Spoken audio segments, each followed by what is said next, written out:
성경 말씀 보겠습니다. 고린도 전서 14장 1절부터 19절까지입니다. 고린도 전서 14장 1절부터 19절 말씀까지 교독하겠습니다. 사랑을 추구하며 신령한 것들을 사모하되 특별히 예언을 하려고 하라.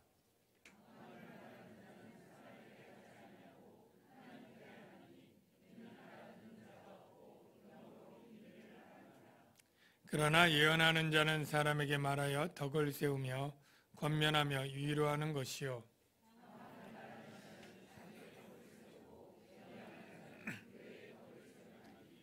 나는 너희가 다 방언 말하기를 원하나 특별히 예언하기를 원하노라. 만일 방언을 말하는 자가 통역하여 교회의 덕을 세우지 아니하면 예언하는 자만 못하니라.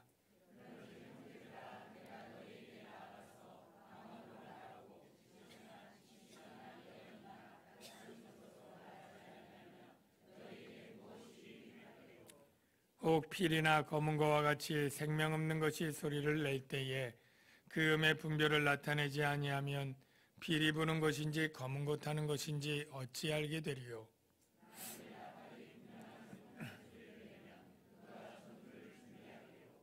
이와 같이 너희도 혀로서 알아듣기 쉬운 말을 하지 아니하면 그 말하는 것을 어찌 알리요. 이는 허공에다 말하는 것이라.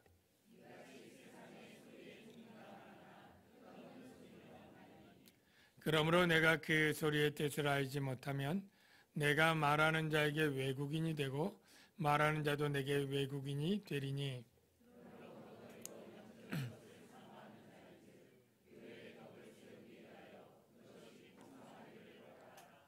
그러므로 방언을 말하는 자는 통역하기를 기도할지니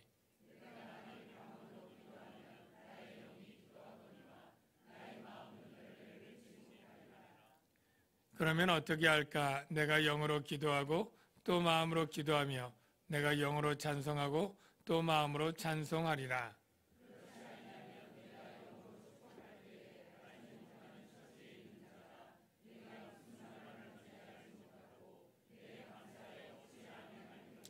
너는 감사를 잘하였으나 그러나 다른 사람은 덕세움을 받지 못하리라.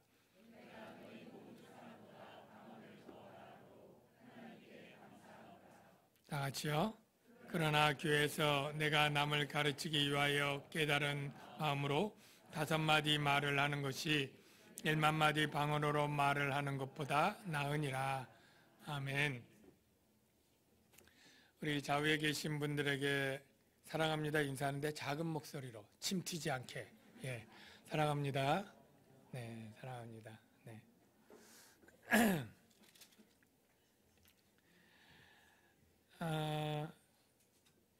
여러분들은 여태까지 살아오면서 수많은 선택들을 결정하시며 살았을 겁니다. 어렸을 때 어느 유치원에 갈까부터 해서 어느 대학에 갈까, 전공은 무엇으로 할까, 어느 직장으로 취직을 할까 선택할 수 있다면 참 좋겠지만 하여간 그렇게 선택하고 누구와 결혼을 할까? 이 사람일까? 저 사람일까? 그리고 여러분이 교회도 아마 선택해서 정했을 거예요. 어느 교회에서 예배를 드리며 신앙생활을 할까? 교회 생활을 하면서는 여러분들이 어떤 봉사를 할까? 라는 것도 선택할 것이고 또 어떤 은사를 구할까도 선택했을 것입니다. 이 많은 선택을 할 때 여러분들이 무엇을 기준으로 보통 선택을 하시나요? 수많은 결정들을 할 때 어떤 기준으로 정하는 그러한 원리가 여러분 있으신가요? 생각을 안 해보셨겠지만 대부분은 이런 원리 아닐까요? 어느 것이 내게 유익일까? 그건 너무 본성적으로 내게 어느 게 더 큰 유익을 주느냐, 이게 돈일 수도 있고 즐거움일 수도 있고 명예일 수도 있고 다 다르지만 어느 것이 내게 유익하느냐, 어느 것이 나를 더 사랑하는 일이냐, 어느 것이 나를 더 기쁘게 하는 일이냐, 내가 중심이 되어서 선택의 기준이 되었습니다. 그런데 예수 그리스도를 믿고 나니까 바로 하나님께서 우리에게 그 선택의 기준을 바꾸라고 말씀하십니다. 그 선택의 기준이 어떻게 바뀌어야 될까요? 바로 하나님의 뜻이죠. 로마서 12장 2절에 분명히 나와 있는 말씀을 한번 보겠습니다. 너희는 이 세대를 본받지 말고 오직 마음을 새롭게 함으로 변화가 되라는 거죠. 하나님의 선하시고 기뻐하시고 온전하신 뜻, 바로 하나님의 뜻인데 선하시고 기뻐하시고 온전하신 뜻이 무엇인지 분별하도록 하라. 여기서 분별만 하고 끝나라는 게 아니고 분별해서 그 뜻대로 살라 하는 명령이 있는 줄로 믿습니다. 그런데 여기까지 해서 된 게 아니에요. 우리 삶 속에서 수많은 선택 가운데 어느 게 하나님의 뜻인지를 정확히 알 수 있지 않아요. 내가 사업을 하는데 어떤 사업을 하는 게 하나님의 뜻인지 우리가 알 수 없어요. 내가 교회에서 봉사를 한다고 해도 어느 봉사를 하나님이 원하시는지 내게 직접 말씀해 주지 않아요. 수많은 결정들 하나님이 직접 음성으로 말씀해 주지 않기 때문에 나는 하나님의 뜻대로 하고 싶다라고 생각하고 결심해도 과연 어느 것이 하나님의 뜻인지를 모를 때가 너무 많지 않습니까? 그런데 오늘 그 하나님의 뜻의 기본 원리를 제가 말씀드리려고 합니다. 결론적으로 말하면 바로 어느 것이 더 사랑을 위한 일인가가 바로 그 원리가 됩니다. 물론 여기서의 사랑은 이제까지 했던 자기에 대한 이기적인 사랑이 아닙니다. 성경에 나오는 사랑은 하나님이 그렇게 하셨듯이 아가페적인 나를 사랑하는 것에서 변화돼서 이웃을 사랑하고 하나님을 사랑하는 것. 이게 바로 하나님의 명령이고 하나님의 뜻의 핵심입니다. 아까 읽었던 로마서 12장 2절 바로 대답 가운데 10절이 나오는데 여기 형제 사랑과 하나님 사랑이 나타나 있습니다. 한번 볼까요?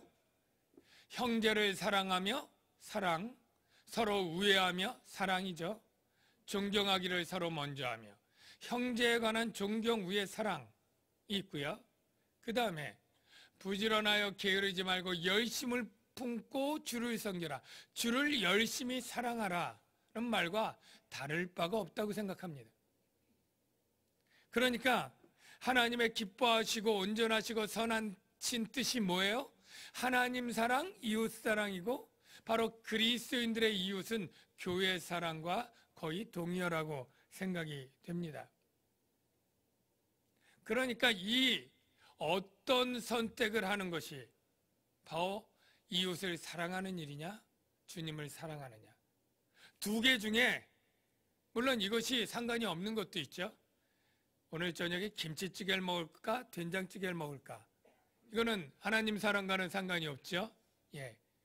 그런 것들이 많습니다만 어떤 것은 민감하게 이 선택을 하면 내가 즐겁고 나는 기쁘게 하고 나는 유익이지만 하나님과의 관계가 멀어지고 교회를 위해서 덕을 세우지 못하는 일이 될 것 같고 반대로 이 일은 나는 기쁘지 않고 힘들고 어렵지만 교회가 유익이 되고 교회를 사랑하고 주님을 사랑하는 길이 될 것 같다라고 하는 경우들이 있습니다. 이때 어떤 걸 선택하라고요?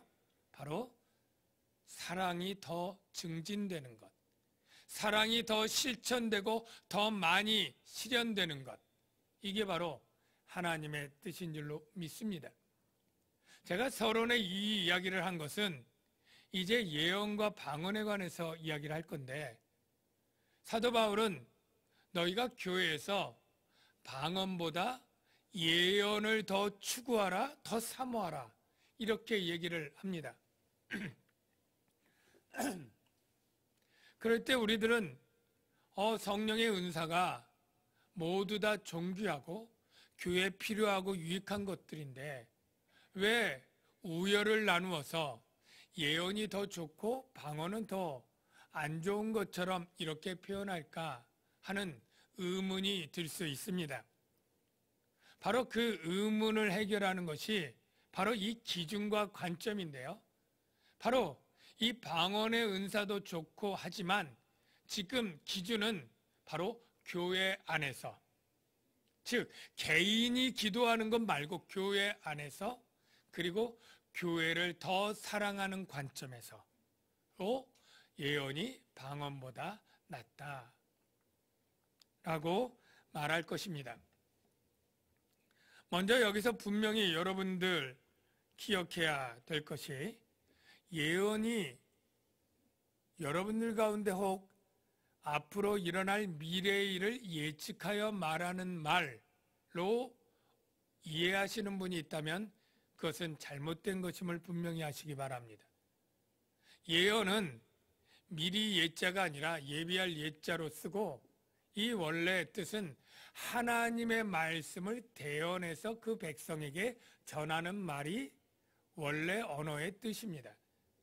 하나님이 그 백성에게 말할 때는 물론 미래의 일도 있어요. 재림하시는 것, 천국의 일, 다 미래의 일이죠. 그러나 하나님이 말씀할 때는 과거의 일도 있고 현재의 일도 많습니다.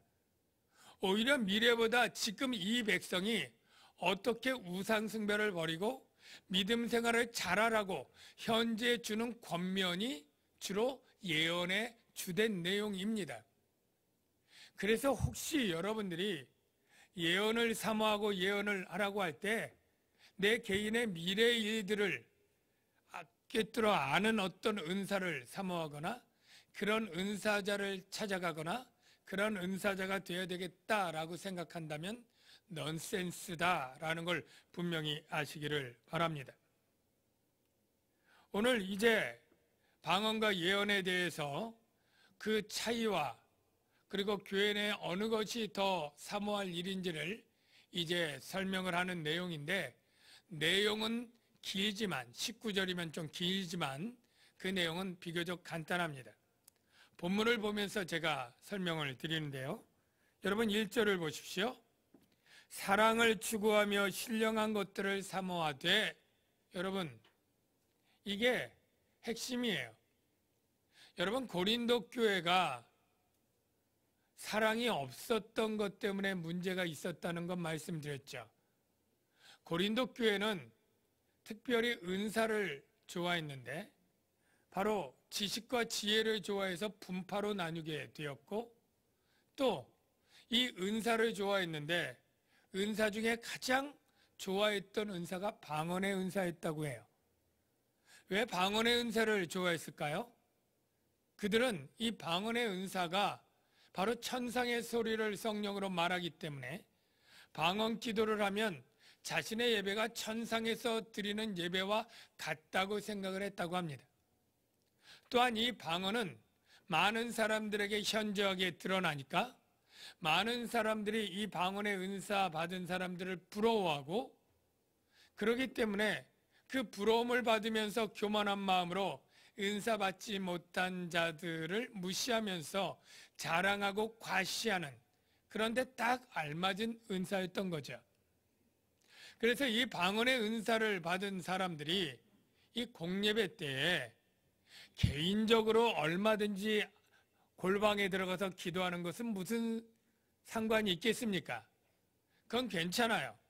그런데 지금 문제는 교회에서 공예배 때 모일 때 방언 기도를 제각기 받은 사람이 크게 소리질러 기도한 것이에요. 예를 들어서 지금 저희가 한 150명이 여기 앉아 계시다고 칩시다. 방언의 은사 받은 사람이 한 30명 돼요. 다 다 같이 우리 기도합시다 하는데 방언의 은사 받은 30명이 막 기도를 하면 조금은 산만해지겠죠? 그런데 이 정도 가지고 문제가 될 것은 별로 아닐 것 같아요.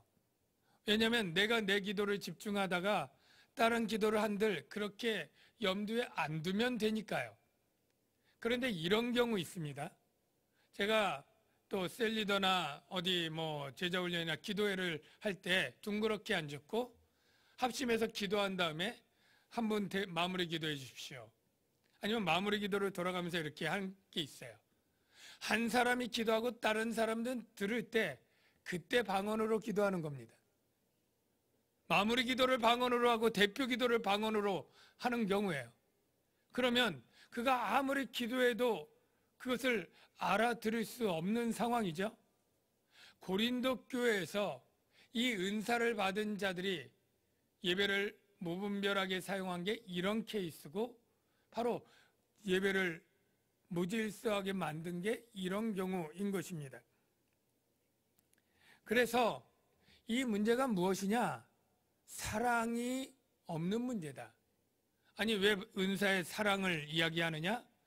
방언의 은사를 가진 자가 다른 사람들이 알아듣지 못하는데도 불구하고 내가 방언을 할 때 다른 사람들이 나를 신령한 사람으로 보고 나를 인정해주고 부러워하는 이 즐거움 때문에 다른 사람들이 소외감을 갖든 열등감을 갖든 말든 그렇게 계속 방언으로 하는 것이 바로 이것은 사랑이 없는 것이다 라고 말하는 거죠.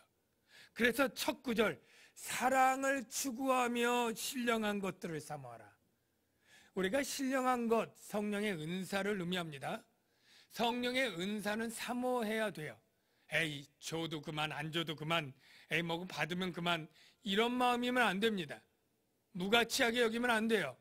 소중하고 귀중한 것으로 사모해야 돼요. 그런데 이 사모함이 원칙이 있어야 되는데 사랑을 추구해서 어떤 은사를 받아서 쓰는 것이 교회의 사랑인가를 생각하며 사모하라. 그래서 나온 게 특별히 예언을 하도록 하라. 여러분 예언을 하려고 하라. 그러니까 여기 있는 모든 사람들이 은혜 받아가지고 예언하려고 해서는 안 됩니다. 은사는 나누어 주신 것이고 소수가 받는 거예요. 만일 150명이면 예언의 은사 받은 사람은 10명 이내면 충분합니다. 우리 교회가 500명 장로님의 교육자가 몇 명입니까? 11명이에요. 그분들은 오늘날 예언에 해당하는 설교를 하는 사람이에요. 주일학교 아이들 50명이면 교사가 10명이죠. 예. 그 사람들은 하나님의 말씀을 가르치는 지식과 예언의 은사를 받고 하는 거예요. 그러니까 예언의 은사는 교회에서 하나님의 말씀을 대언하는 설교자와 교사들이 받을 수 있는 것이고 모두가 다 받아야 된다라고 하는 강박관념을 갖는 것은 잘못입니다. 그래서 교회의 유익을 위해서는 예언을 하도록 하라. 예언이 무엇인지 이 본문을 통해서 다시 한번 정리하면 3절을 보면 그러나 예언하는 자는 사람에게 말하여 덕을 세우며 권면하며 위로하는 것이요. 예언의 내용이 뭐예요? 권면과 위로죠. 권면과 위로는 어떤 사람에게 필요해요? 슬퍼하거나 낙심하거나 믿음이 흔들리는 사람들에게 필요하죠. 이 당시 로마 시대고 황제의 숭배의 박해 시대 아닙니까? 친구들, 동료들은 다 고린도의 우상 숭배에 쪄들어 있지 않습니까? 그럴 때 너 왜 이렇게 믿음 생활 그렇게 빠져서 하니? 라고 유혹도 많을 때 믿음이 흔들리고 낙심하고 힘들어할 때 하나님께서 말씀하시기를 네가 환난 가운데도 인내하고 내가 너를 도와주고 내가 너와 함께 할 테니 네가 믿음을 굳건히 지켜라. 이러한 말씀이 바로 권면과 위로의 예언의 말씀이고 오늘날 설교에 해당되는 것 아니겠습니까? 그런데 방언과 예언의 특징을 두 가지만 보면 첫째, 2절, 3절을 한번 보세요. 방언을 말하는 자는 사람에게 하지 아니하고 하나님께 하나니. 방언의 특징은 사람에게 안 한다는 거예요. 하나님께 하는 거예요. 이는 알아듣는 자가 없고 그래서 사람은 알아듣지 못해요. 영으로 비밀을 말함이라. 바로 방언은 내 영으로 하나님께 하기 때문에 사람, 교회 성도들은 알아듣지 못해요. 그러나 반면에 예언은 어떻습니까? 3절, 그러나 예언하는 자는 사람에게 말하여 덕을 세우며. 여기 덕을 세운다는 말 무슨 말이냐면 쉽게는 믿음을 세운다 이렇게 이해를 하시면 돼요. 원래 이 집을 세운다라고 하는 단어에서 나왔는데 점점 기초를 쌓아가면서 집을 짓는 것처럼 우리의 신앙도 기초가 쌓이면서 점점 견고해지는 건데 이 덕을 세운다는 것은 바로 그의 신앙이 더 견고하고 성장하도록 하는 것, 이게 덕을 세운다의 의미입니다. 방언을 4절을 보면 방언도 전혀 무익하진 않아요. 방언을 말하는 자는 자기의 덕을 세우고 200명이 모여서 있을 때 공예배 때 방언 기도를 하는 사람은 자기에게는 믿음의 유익이 돼요. 그런데 나머지 듣는 199명은 아무런 유익이 없어요. 예. 그럴 때는 예언을 해야만 하나님의 말씀을 그들에게 권면 유로해야 이 199명 모두가 다 믿음의 위로와 권면을 받고 성장하게 된다라는 뜻이에요. 그래서 5절을 보십시오. 나는 너희가 다 방언 말하기를 원하나 특별히 예언하기를 원하노라. 어떤 관점에서요? 자기 유익이 아닌 교회 유익을 위한 관점이죠. 만일 방언을 말하는 자가 통역하여 교회의 덕을 세우지 아니하면 예언하는 자만 못하니라. 여러분, 방언을 말하는 자가 통역을 해야 된다고 말하는데요. 여러분, 방언의 은사와 통역의 은사가 있다는 걸 알 텐데 한번 여러분 질문해 볼게요. 방언을 하는 자가 통역의 은사를 받는다는 거예요? 아니면 방언을 하는 자 따로 다른 집사님이나 권사님이 통역의 은사를 받아야 된다는 거예요? 전자일까요? 후자일까요? 네. 둘 다 맞습니다. 두 경우가 다 있어요. 그런데 더 좋은 건 뭘까요? 전자가 낫죠. 아니면 둘이 늘 같이 다녀야 되잖아요. 예. 이런 겁니다. 쉽게 말하면 내가 방언으로 한 문장 말하고 그 다음에 통역을 해주는 거죠. 내가 방언으로 기도하고 하나님이 믿음 가운데 굳게 서라고 말씀하십니다. 내가 방언으로 기도하고 하나님이 내가 너희와 함께 있다고 말씀해 주십니다. 방언으로 기도하고 이렇게. 우리가 보통 외국어를 잘하는 사람이 같이 선교지에 가서 통역할 때 우리말로 하고 원주민 말로 통역하는 것처럼 한 사람이 기도와 방언 기도와 통역, 방언 기도와 통역, 찬송과 찬송 가사 이렇게 되지 아니하면 교회의 덕을 세우지 못하고 그러면 예언하는 자만 못하다라고 말하는 거예요.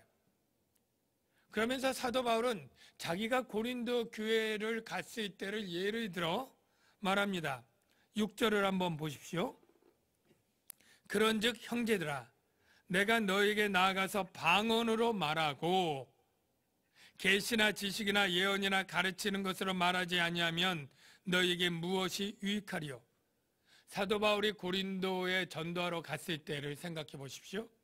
고린도인들을 만날 때 신령하게 천상의 소리로 방언으로만 얘기하고 돌아간다면 그들이 계시, 지식, 예언 가르치는 것 다 하나님의 말씀이고 그 내용은 십자가와 그리스도의 도입니다.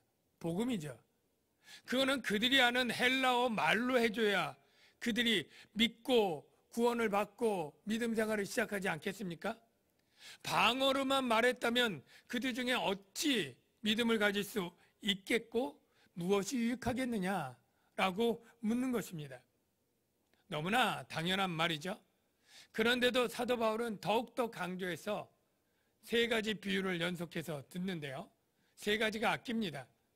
바로 7절, 8절을 보면 7절, 8절 한번 같이 읽어봅시다. 시작. 혹 필이나 검은 거와 같이 생명 없는 것이 소리를 낼 때에 그 음의 분별을 나타내지 아니하면 피리 부는 것인지 검은 것 하는 것인지 어찌 알게 되리요? 만일 나팔이 분명하지 못한 소리를 내면 누가 전투를 준비하리요? 여러분, 피리나 검은 고 소리 뭐 아시겠죠? 음악을 잘하면 그것도 역시 음계도 있고 뭐 멜로디도 있고 어떤 질서들이 있겠죠. 그래서 그 소리를 들을 때 우리가 그 안에서 감동을 받고 아, 이게 슬픈 노래구나. 이게 아주 즐겁고 쾌활한 노래구나. 뭐 어떤 노래 중에 사계, 봄, 여름, 가을, 겨울을 느낄 수 있는 음악도 있는데 그것까지는 아니어도 뭔가 거기서 전해주는 메시지가 그 음을 통해서 있는데 마구 두들겨서 전혀 질서 없이 한다면 소음에 지나지 않고 그 소리를 통해 어떠한 감동도 어떠한 메시지도 받지 못하는 것이 당연하지 않겠습니까? 방언이 뜻이 없다면 이렇게 무분별한 소리와 불과하다는 거예요. 나팔이요. 우리가 금관악기인가요? 그 나팔 말고 정말 이 당시에 아는 나팔은 짐승의 뼈로 만든 양각나팔처럼 구부러진 건데요. 유대인들에게는 4가지의 나팔 소리가 분명히 전달이 되었다 그래요. 그 나팔 소리 이름이 테키야, 회중을 모으는 소리인데요. 부 이런 식으로 제가 영상으로 들었는데요. 쉐바림, 슬픔과 애통의 소리로 아까 그 테키야를 짧게 3번 한다 그러고요. 테루아, 이거는 깨우는 소리 경고음인데요. 뽀뽀뽀뽀뽀뽀뽀뽀뽀 이러면서 9번을 해야 되는 거예요. 그리고 뭐 테키야 그돌라 또 뭐 그런 식으로 4개의 음이 있는데 만일 이 나팔을 불 때 그 음과 이런 것들을 길이와 키와 이런 것들을 제 마음대로 한다면 어찌 경고음 듣고 준비할 수 있고 모이라고 할 때 모일 수 있고 애도의 묵념을 할 때 묵념할 수 있겠습니까? 이처럼 이 악기도 제대로 된 소리를 내야 그것을 말하는 사람이 알아듣지요. 9절을 보십시오. 이와 같이 너희도 혀로서 알아듣기 쉬운 말을 하지 아니하면 방언만 하고 통역하지 아니하면 그 말하는 것을 어찌할리요? 이는 허공에다 말하는 것이라. 방언하고 통역하지 아니하면 이것은 마치 무의미 무가치한 허공을 맴도는 헛소리에 불과하다, 쓸모없다 이렇게 말하는 것입니다. 여기까지만 해도 충분히 이해하는데 사도 바울은 더 합니다. 그 비유가 외국인의 비유인데요. 10절부터 11절 보십시오. 이같이 세상에 소리의 종류가 많으나 뜻없는 소리는 없나니 그러므로 내가 그 소리의 뜻을 알지 못하면 내가 말하는 자에게 외국인이 되고 말하는 자도 내게 외국인이 되리니. 제가 중국 장춘에 이제 선교를 여러 번 다녔는데 조선족이 통역을 해주죠. 저와 그분은 전혀 중국말을 제가 모르고 그분도 한국말을 모르기 때문에 이 통역사가 있어야만 그 며칠의 강의가 가능합니다. 통역이 없다면 전혀 알 수가 없는데요. 마치 여러분들이 영어권이 아닌 나라, 영어가 조금 되는 나라들은 뭐 여러분도 영어도 하시고 단어도 전달이 되어서 어떤 메시지가 되고 손짓 발짓 하면 의사 전달이 되긴 합니다만 전혀 모르는 남미 뭐 원주민들이나 정글에 뭐 아프리카 원주민들과 대화를 한다면 그 말이 전혀 무의미하고 알 수 없는 말이 되지 않겠습니까? 방언이 그렇다는 그런 결과라는 거예요. 방언으로 아무리 기도해도 알아들을 수 없기 때문에 무의미하고 무가치한 외국인의 모르는 외국말과 같이 된다라고 부연 설명을 합니다. 그래서 사도 바울이 이제 결론적으로 어떻게 권면을 하느냐? 12절, 13절을 보십시오. 그러므로 너희도 영적인 것을 사모하는 자인즉, 영적인 것은 성령의 은사라고 했어요. 너희들이 성령의 은사를 사모하는데 교회의 덕을 세우기 위하여, 이게 중요한 포인트예요. 은사가 풍성하기를 구하라. 성령의 은사가 풍성한데 그 목적이 교회의 덕을 세우는, 교회가 유익하고 교회가 잘 되는 교회 사랑으로 은사를 구해야 된다. 그래서 13절, 그러므로 방언을 말하는 자는 통역하기를 기도할지니, 방언을 말하는 자는 아까 얘기한 대로 통역하기를 기도해야 된다는 거예요. 만일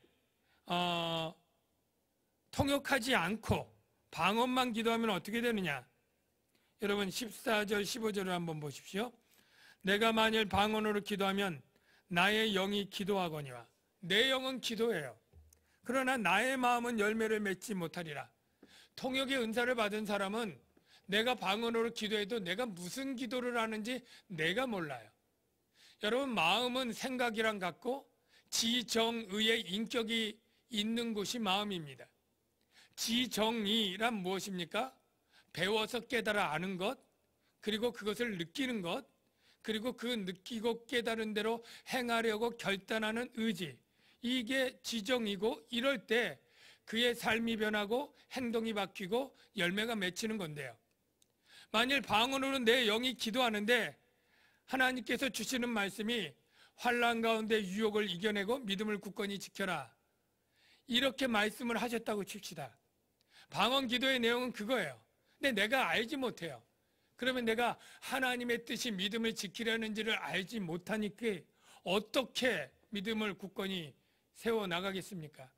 그리고 어떻게 위로를 받고 용기를 얻을 수 있겠습니까? 그리고 내가 믿음 생활을 계속 유지하고 나갈 힘과 결단이 어디에서 나오겠습니까? 안 나오는 거죠. 열매가 없는 거예요. 그러면 정답은 무엇입니까? 15절. 그러면 어떻게 할까? 질문하고 사도 바울은 바로 대답을 합니다. 내가 영으로 기도하고, 내가 방언으로 기도하고, 또 마음으로 기도하며, 그 다음에 통역된 우리말로 말해서 마음으로도 기도하고, 내가 영으로 찬송하고 방언 찬송하고, 그 다음에 그 방언을 해석한 우리말로 찬송해서 마음으로 찬송하리라. 이게 정답이라는 거예요. 그렇지 아니하면, 안 그러면 네가 영으로 축복할 때 알지 못하는 처지에 있는 자가 내가 무슨 말을 하는지 알지 못하고 내 감사에 어찌 아멘하리요. 아까 제가 한 30명쯤 모였어요. 그리고 나서 마무리 기도를 하는데, 내가 기도를 하는데 마무리 기도를 방언으로 막 기도해요. 그러면 다른 사람은 어떻게 해요? 멍. 내가 막 감사 기도를 했어요. 다른 사람은 어떻게 해요? 멍. 어느 타임에 아멘을 할지도 모르는 거예요. 지금 그 얘기를 하는 거예요. 내가 아무리 방언으로 축복해도 다른 사람들은 알지 못하고, 내가 아무리 하나님께 감사를 하고 해도 언제 아멘 할지도 모른다는 거예요. 그만큼 의미가 없는 거죠. 17절. 그래서 너는 감사를 잘하였으나 그러나 다른 사람은 덕세움을 받지 못하리라. 믿음이 자라거나 신앙의 유익이 없는 거예요. 여기까지 얘기할 때 고린도 교인들 가운데 어떤 사람은 이렇게 말할 수 있을 거예요. 사도 바울, 지가 방언의 은사를 못 받았으니까 이렇게 방언을 폄훼하는 이러한 말을 하는 거 아니야? 나는 바울이 방언하는 건 못 봤는데, 이런 어떤 부정적인 의심을 가질 수 있었을 타이밍에 사도 바울은 아주 강력한 한 방을 날립니다. 18절을 보십시오. 내가 너희 모든 사람보다 방언을 더 말함으로. 모든, 더, 얼마나 강조법입니까? 고린도 교회에 방언을 하는 사람 수십 명이 있다 할지라도 나는 그 모든 사람보다 더 방언을 말하는 사람이다. 이 말은 사도 바울은 고린도 교회 회중들 앞에서 공예배 때 방언을 말한 적이 없는 거예요. 오히려 더 말했다고 하면 더 유창하게 많이 개인적으로 골방에서 기도할 때는 많이 썼을 거라고 보여집니다. 그러나 회중들이 있는 곳에서는 방언 기도를 하지 않았던 거예요. 그러면 회중들이 있었을 때는 왜 안 했느냐? 바로 19절이 그 대답이죠. 그러나 교회에서, 집에서가 아닙니다. 혼자 있을 때가 아닙니다. 교회에서 성도들이 있고 성도들을 가르치고 함께 있을 때 내가 남을 가르치기 위하여 깨달은 마음으로 5마디 말을 하는 것이 1만 마디 방언으로 말을 하는 것보다 나으니라. 이것을 확신하니까 방언으로 1만 마디 하겠어요? 가르치는 말, 하나님의 뜻 5마디를 했겠어요? 즉 예언의 말, 교육의 말, 가르치는 말, 계시의 말, 지식의 말, 이런 말로 가르치는 것만 힘썼다는 것이죠. 여러분, 바로 이 은사를 사용하는 것에 있어서 결정이 무엇이냐 하면은 바로 자기 유익이 아니라 남의 유익이에요. 여러분, 왜 고린도 교회는 방언의 은사를 그렇게 받은 사람이 많은데 왜 통역의 은사를 구하지 않았을까요? 그거 이상하지 않습니까? 방언의 은사를 그렇게 많이 받았다면 통역의 은사를 받은 사람도 많아야 되는데 사도 바울이 계속 강조해서 너희가 방언만 하고 통역하지 않으면 소용없다. 빨리 통역의 은사를 구하라 라고 말한다는 것은 통역의 은사를 받은 사람은 거의 없다는 것 아니겠어요? 그리고 그 말은 그들이 통역의 은사를 거의 안 구했다는 것 아니겠어요? 자, 한번 질문해 보죠. 왜 고린도 교인들은 방언의 은사를 받았으면서 방언 통역의 은사를 안 구했을까요? 왜 안 구했을까요? 뭐라고 생각하십니까? 그 이유는 저도 추측이지만 굳이 구할 필요가 없었다고 생각합니다. 그들 생각은. 왜? 그들이 방언의 은사를 받는 목적은 자기 과시와 자기 자랑이에요. 내가 방언을 하면 이미 사람들이 부러워하고 야 훌륭하고 신령하네 이런 칭찬이면 충분한 거예요. 그가 방언을 통해서 통역해서 교회의 유익을 세우고 교회를 위해서 하는 것까지는 관심이 없어요. 바로 나를 사랑하는 것에 은사 사용이 충분했던 거죠. 여러분,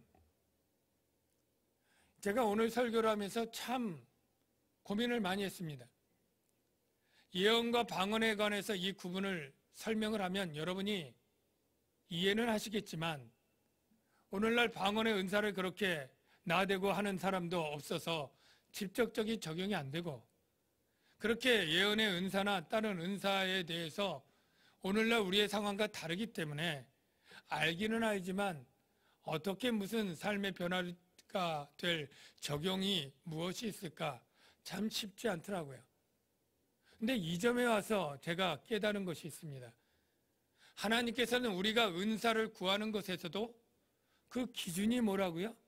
나를 사랑하는 것이냐? 교회를 사랑하는 것이냐? 라고 한다면 우리가 교회에서 은사로 봉사하지 않습니까? 여러분 봉사할 때 어떤 동기와 어떤 목적을 가지고 하십니까? 만약에 여러분들은 아니지만 어떤 사람이 봉사를 하니까 주위에서도 야 집사님 너무 훌륭하네. 그렇게 잘할 줄 몰랐어. 그렇게 능력이 뛰어난지 몰랐어. 그렇게 충성되고 성실한지 몰랐어. 이것을 듣는 것이 내가 봉사하는 목적이었다면 그는 결국 자기 사랑 때문에 한 것 아닌가요? 내가 주의 일을 하고 하는 것이 내가 인정받고 내가 존경받고 내가 부러움을 받는 것이 최종 궁극적 목적이라면 방언의 은사 받아서 써서 존경받는 것으로 그치려고 하는 그 사람들과 별반 다른 게 없는 거죠.